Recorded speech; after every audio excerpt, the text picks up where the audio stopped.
540장 주의 음성을 내가 들으니.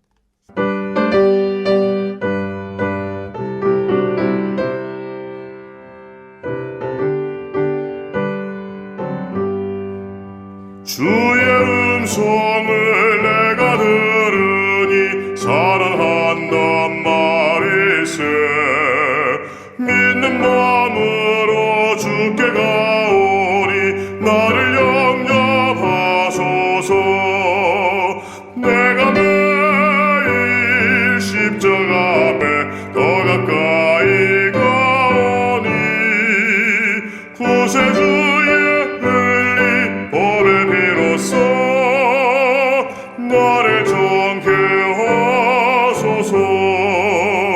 주여 넓으신 은혜 베푸사 나를 받아주시고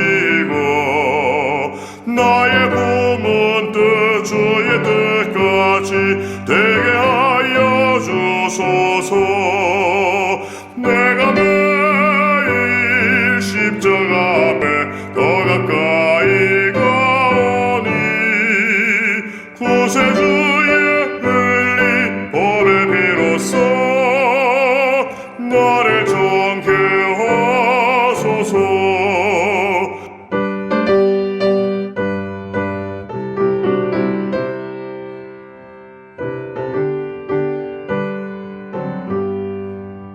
주의 보좌로 나아갈 때에 어찌하니 기쁠까. 주의 얼굴을 항상 배우니 더욱 직능합니다. 내가 매일 십자가 앞에 더 가까이 가오니 구세주의 흘린 보배 비로소 나를 정케 하소서. 우리 구주의 넓은 사랑을 중량할 자 없으며 주가 주시는 참된 기쁨도 헤아릴 수 없도다. 내가 매일 십자가 앞에 더 가까이 가오니 구세주의 흘린 보배 비로소 나를 정케 하소서.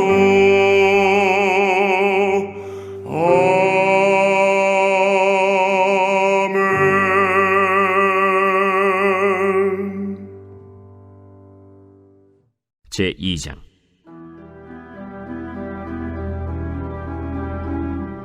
여호와께서 회오리 바람으로 엘리야를 하늘로 올리고자 하실 때 엘리야가 엘리사와 더불어 길갈에서 나가더니 엘리야가 엘리사에게 이르되 청하건대 너는 여기 머물라.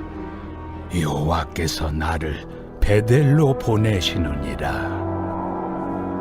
여호와께서 살아계심과 당신의 영혼이 살아있음을 두고 맹세하노니 내가 당신을 떠나지 아니하겠나이다. 이에 두 사람이 베델로 내려가니 베델에 있는 선지자의 제자들이 엘리사에게로 나와 그에게 이르되 여호와께서 오늘 당신의 선생을 당신의 머리 위로 데려가실 줄을 아시나이까? 나도 또한 아노니 너희는 잠잠하라. 엘리야가 그에게 이르되 엘리사야, 청하건대 너는 여기 머물라. 여호와께서 나를 여리고로 보내시느니라.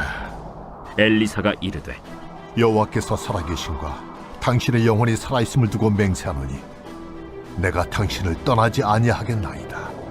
그들이 여리고에 이르매 여리고에 있는 선지자의 제자들이 엘리사에게 나와 이르되 여호와께서 오늘 당신의 선생을 당신의 머리 위로 데려가실 줄을 아시나이까? 엘리사가 이르되 나도 아노니 너희는 잠잠하라. 엘리야가 또 엘리사에게 이르되 청하건대 너는 여기 머물라. 여호와께서 나를 요단으로 보내시느니라. 여호와께서 살아계심과 당신의 영혼이 살아있음을 두고 맹세하노니 내가 당신을 떠나지 아니하겠나이다. 이에 두 사람이 가니라. 선지자의 제자 50명이 가서 멀리 서서 바라보매 그 두 사람이 요단가에 서 있더니 엘리야가 겉옷을 가지고 말아 물을 치매 물이 이리저리 갈라지고 두 사람이 마른 땅 위로 건너더라. 건너매 엘리야가 엘리사에게 이르되 나를 내게서 데려감을 당하기 전에 내가 내게 어떻게 할지를 구하라. 당신의 성령이 하시는 역사가 갑절이나 내게 있게 하소서. 네가 어려운 일을 구하는도다. 그러나 나를 내게서 데려가시는 것을 내가 보면 그 일이 내게 이루어지려니와 그렇지 아니하면 이루어지지 아니하리라. 두 사람이 길을 가며 말하더니 불수레와 불말들이 두 사람을 갈라놓고 엘리야가 회오리 바람으로 하늘로 올라가더라. 엘리사가 보고 소리 지르되 내 아버지여, 내 아버지여, 이스라엘의 병거와 그 마병이여. 하더니 다시 보이지 아니하는지라. 이에 엘리사가 자기의 옷을 잡아 둘로 찢고 엘리야의 몸에서 떨어진 겉옷을 주워가지고 돌아와 요단 언덕에 서서 엘리야의 몸에서 떨어진 그의 겉옷을 가지고 물을 치며 이르되 엘리야의 하나님 여호와는 어디 계시니까? 하고 그도 물을 치매 물이 이리저리 갈라지고 엘리사가 건너니라. 맞은편 여리고에 있는 선지자의 제자들이 그를 보며 말하기를 엘리야의 성령이 하시는 역사가 엘리사 위에 머물렀다 하고 가서 그에게로 나아가 땅에 엎드려 그에게 경배하고 그에게 이르되 당신의 종들에게 용감한 사람 50명이 있으니 청하건대 그들이 가서 당신의 주인을 찾게 하소서. 염려하건대 여호와의 성령이 그를 들고 가다가 어느 산에나 어느 골짜기에 던지셨을까 하나이다. 엘리사가 이르되 보내지 말라. 하나 무리가 그로 부끄러워하도록 강청하매 보내라. 그들이 50명을 보냈더니 사흘 동안을 찾되 발견하지 못하고 엘리사가 여리고에 머무는 중에 무리가 그에게 돌아오니 엘리사가 그들에게 이르되 내가 가지 말라고 너희에게 이르지 아니하였느냐?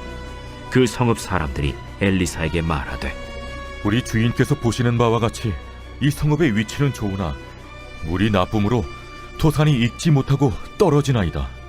엘리사가 이르되 새 그릇에 소금을 담아 내게로 가져오라. 하매 곧 가져온지라. 엘리사가 물 근원으로 나아가서 소금을 그 가운데에 던지며 이르되 여호와의 말씀이 내가 이 물을 고쳤으니 이로부터 다시는 죽음이나 열매 맺지 못함이 없을지니라 하셨느니라. 그 물이 엘리사가 한 말과 같이 고쳐져서 오늘에 이르렀더라.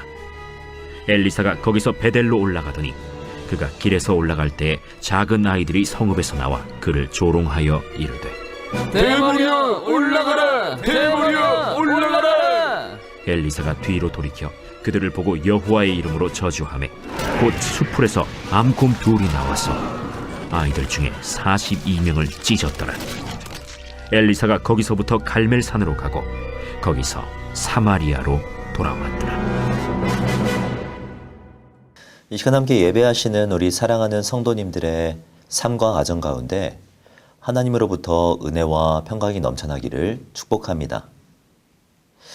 오늘 본문은 엘리야에게서 엘리사에게로 영적 리더십이 승계되는 장면입니다. 본문 1절 말씀을 보면 여호와께서 회오리 바람으로 엘리야를 하늘로 올리고자 하실 때에 엘리야가 엘리사와 더불어 길갈에서 나가더니 라고 말씀하고 있죠. 잘 아시겠지만 이 성경에서 죽음을 보지 않고 하늘로 올려진 사람은 이 두 사람입니다. 첫 번째는 창세기에 등장하는 아담의 7세손 에녹이고 두 번째는 오늘 본문에 등장하는 엘리야이죠. 에녹에 대해서는 65세에 무두셀라를 낳았고 300년 동안 하나님과 동행하다가 365세에 죽음을 보지 않고 들림을 받았다는 내용만 기록되어 있습니다.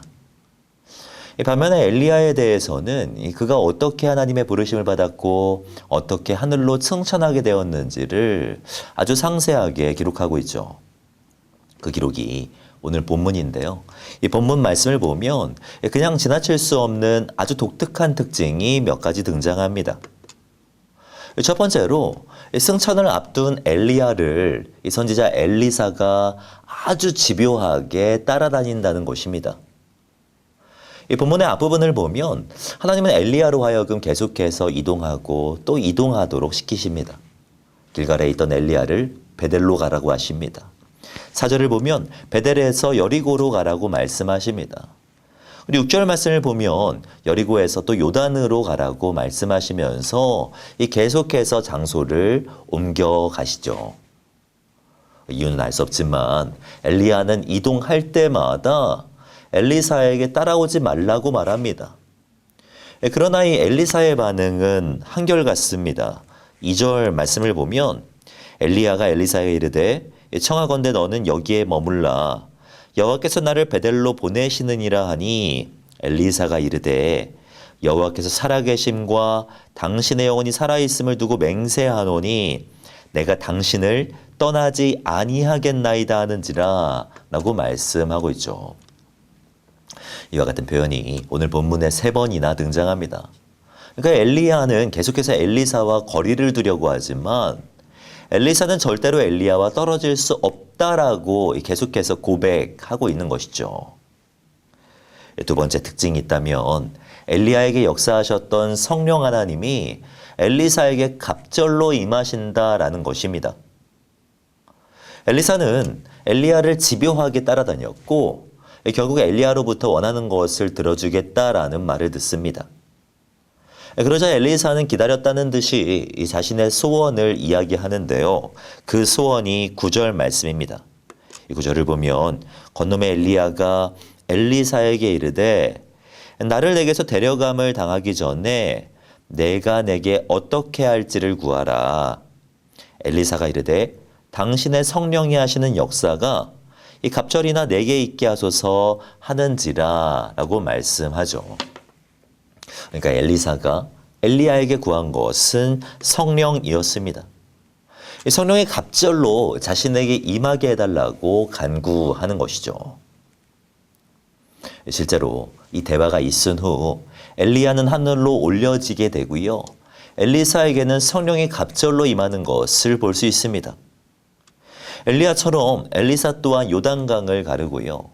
19절 이하의 말씀을 보면 많은 기적들을 행하는 것을 볼 수 있죠. 저는 이 말씀이 엘리야나 엘리사의 영웅담이라고 생각하지 않습니다. 이 말씀은 신약 성경에 예수 그리스도를 가리키고 있는 말씀입니다. 많은 학자들은 이 본문에 등장하는 이 엘리사의 모습이 예수 그리스도와 너무나도 유사하다라고 말합니다. 실제로 마태복음을 보면 마태는 이 세례 요한과 예수 그리스도의 관계를 이 구약의 엘리야와 엘리사의 관계로 설명하는 것을 볼 수 있죠.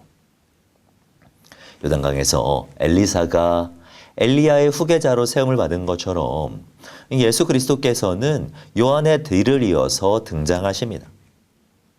엘리사가 엘리야의 영감을 갑절로 물려받은 것처럼 예수께서 세례를 받으실 때 요한보다 더 충만한 성령의 임재가 나타나는 것을 볼 수 있지 않습니까? 저는 이것이 우리 하나님의 세밀함이라고 생각합니다. 하나님의 구약의 엘리사를 통하여서 이 그리스도 예수를 보게 하시는 거예요. 예수 그리스도를 통한 구원의 역사가 이 수백 년 전 엘리사 때부터, 아니 수천 년 전 이 아담의 때부터 이 계획하신 것임을 우리에게 가르쳐주고 있는 것이죠. 이어지는 말씀을 보면 엘리사가 이 그리스도 예수를 가리키고 있다는 것이 더욱 분명해집니다.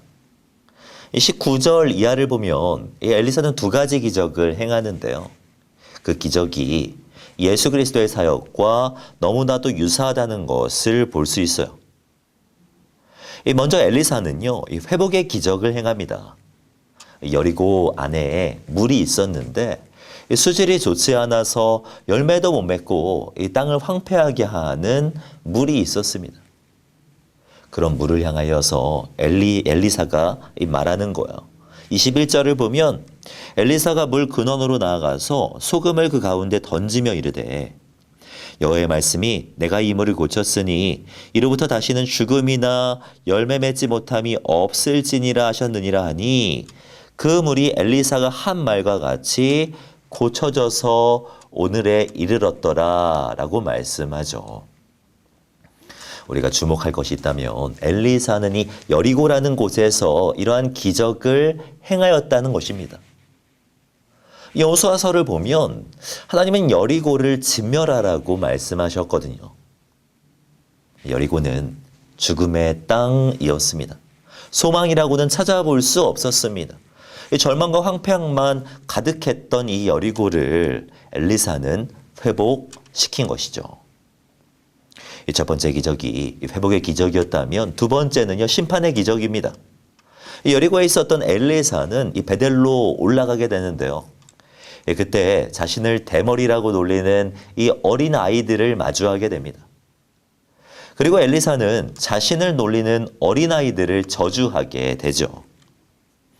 24절 말씀을 보면 엘리사가 뒤로 돌이켜 그들을 보고 여호와의 이름으로 저주하매 곧 수풀에서 암곰 둘이 나와 아이들 중에 42명을 찢었더라 라고 말씀하죠.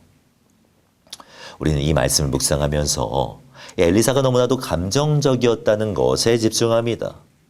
어린아이들이었잖아요. 조금 더 성숙하고 어른이었던 이 엘리사가 참았으면 좋았을 것이라고 생각하죠. 그러나 저는 이 본문이 엘리사의 성격을 설명하려고 기록된 것이라고 보지 않습니다. 이 본문은 이 엘리사 내러티브의 서론에 해당합니다. 그러니까 엘리야의 뒤를 이은 이 엘리사가 이 앞으로 어떠한 사역을 감당하게 될지를 가르쳐주고 있는 말씀인 것이죠.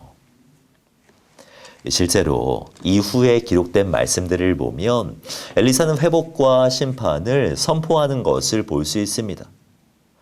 과부의 집에 기름이 넘치게 하고요. 이 스넴 여인의 죽은 아이를 살려냅니다. 나만과 같이 순종하는 사람을 회복시켜 가는 것을 볼 수 있죠. 그러나 한편으로는 엘리사를 조롱하였던 이 어린아이와 같이 하나님을 무시하고 하나님을 저주하는 자들에게는 이 거침없이 심판을 선포하는 것을 볼 수 있죠. 회복과 심판이란 엘리사의 주된 사역이었습니다. 그리고 이것은요, 이 그리스도 예수께서 행하신 일이기도 했죠. 사랑하는 성도 여러분, 우리 하나님은 일관되게 회복과 심판, 심판과 회복을 이야기하십니다. 엘리사를 통하여서 말씀하신 하나님께서 그리스도를 통하여서도 지금 선포하고 계시지 않습니까? 우리는 매일의 순간 어느 길에 설지를 선택해야 합니다. 하나님을 조롱하고 무시하는 길에 설지, 이 회복과 구원의 길에 설지를 선택해야 하는 것이죠. 바라기는 이 회복의 길에 서시는 우리 성도님들이 되시기를 바랍니다. 길이요 진리요 유일한 생명이 되시는 그리스도를 따르시기 바랍니다. 우리 예수 그리스도는 여리고와 같이 황폐한 곳을 생명의 땅으로 변화시키시는 분이십니다. 그분에게는 영원한 생명이 있고요, 참된 소망이 있죠. 오늘도 그리스도를 붙드시는 하루가 되시기를 바랍니다. 그분이 우리에게 있음을 기억하며 살아가시기를 바랍니다. 참된 소망이 되시는 그리스도와 동행하심으로 말미암아 오늘도 주님의 회복을 경험하시는 이 저와 성도님들이 되시기를 주님의 이름으로 축복합니다. 기도하겠습니다. 사랑과 은혜가 충만하신 하나님, 말씀을 통해 주님의 계획과 뜻을 깨닫게 하시니 감사드립니다. 여리와 같이 이 절망스러운 우리들을 회복해 하시고 다시금 열매 맺는 생명의 삶으로 인도하시니 정말 감사드립니다. 그리스도 안에 소망이 있고 영원한 생명이 있음을 믿음으로 고백합니다. 우리를 회복해 하시는 주 예수 그리스도 안에서 이 기쁨의 삶을 살아낼 수 있는 우리들이 되게 하여 주시옵소서. 여전히 주님을 알지 못하고 주님을 조롱하는 사람들이 많습니다. 주님 회복시켜 주시옵소서. 이번 가을 엘리사와 같이 복음을 선포하며 영혼을 회복케 하는 우리 교회가 되게 하여 주시옵소서. 주님, 주님께서 허락하신 또 하루를 살아내려고 합니다. 엘리사에게 부어주셨던 갑절의 성령을 부어주시고 주님과 함께 승리하는 우리들이 되게 하여 주시옵소서. 그렇게 인도하실 주님을 기대하오며 이 모든 말씀 주 예수 그리스도의 이름으로 기도하오며 지금은 우리 주 예수 그리스도의 은혜와 하나님의 무한하신 사랑과 성령님의 교통하심이 이 시간 함께 예배하시는 우리 사랑하는 성도님들의 머리 위에 지금으로부터 영원까지 함께 있을지어다. 아멘.